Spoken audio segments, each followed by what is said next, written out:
Daan-daang Pinoy ang nakaramdam ng magnitude 7.6 na lindol sa Japan. Ang ilan sa kanila lumikas dahil sa banta ng aftershocks at tsunami. Nasa frontline ng balitang yan, si Maricel Halili. Kitang-kita sa video na ito ang pag-indayog ng mga bahay. Pag-uga ng mga sasakyan.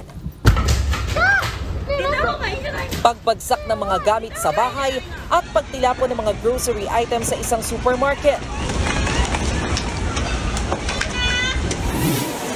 Ang lahat ng ito nangyari sa pagyanig ng 7.6 magnitude na lindol sa Japan kahapon na sumentro sa bayan ng Ishikawa. Sa lakas nito, nataranta si Ruby na kasalukuyan lang nagse-cellphone nang mangyari ang lindol.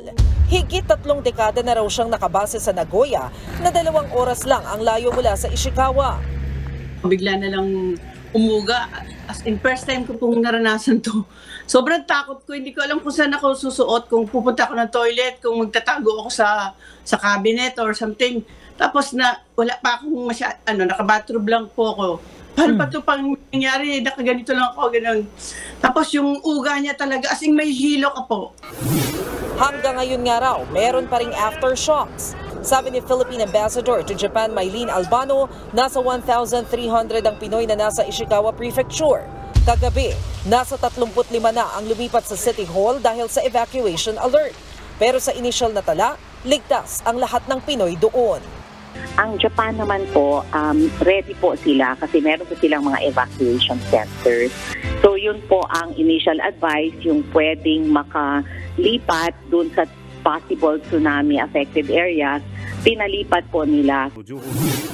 Maigi na lang daw at inanunsyo na ni Japan Prime Minister Fumio Kishida kanina na lifted na ang tsunami warning.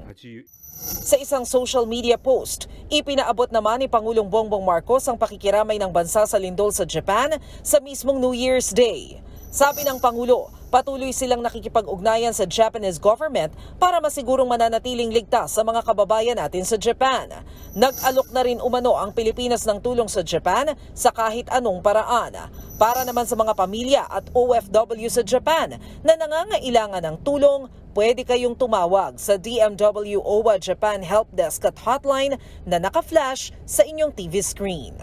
Nagbabalita mula sa Frontline, Maricel Halili, News 5.